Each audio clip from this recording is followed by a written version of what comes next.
All right, in today's show, we're talking about what type of CISO are you, CISO you are, and also specifically where you are in your cybersecurity, and we might even talk about why specifically I shave my beard to look a lot younger than I do. I hope you guys enjoy the show. Rock and roll.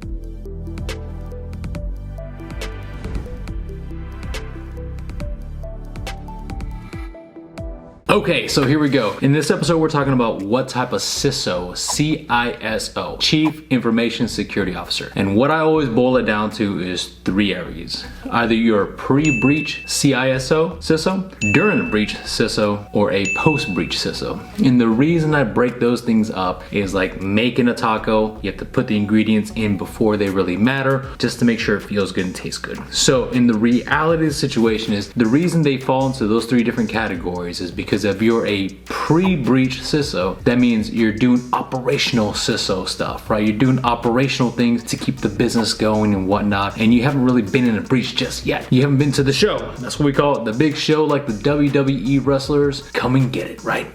Now you have during breach CISOs, right? This is where the CISO is leading the front, the charge in regards how to manage the breach, what's gonna happen next, litigation and whatnot. And hopefully during that process, you're not fired. So that's what happens with a lot of CISOs is you get fired during the job and it kind of sucks. That's just kind of the nature of the beast. Some of the things that I'm seeing is 18 months is a good duration for a CISO. Every once in a while you have that unicorn that'll stick out and stick around for 5 to 6 to 10 years. And those are your legacy CISOs. Now you have the awesome person who comes in like a hero through the night, and that's called the post-breach CISO. That means they're coming in there not only with the funding and cash, but also they have corporate backing and also committee backing, and every other person and their mom is like, hey, congratulations, good job, you're here. And they're there to clean up the job. Generally speaking, they're there to make sure that rules and regulators and also law firms and litigation, and the list goes on and on and on and on, of all the requirements that can happen after a breach has taken place, to make sure it gets cleaned up. And then comes in the transitional CISO. Sometimes that pre-breach or the post-breach CISO, more specifically the post-breach CISO, is either asked to leave to hand it off to another person, or is transitioned over to a more permanent role, or transitioned out of the role. So either way, as a CISO, you have to be very dynamic and understand you have to be in different environments. Anyways, if you're a CISO out there, I hope you guys enjoy the show.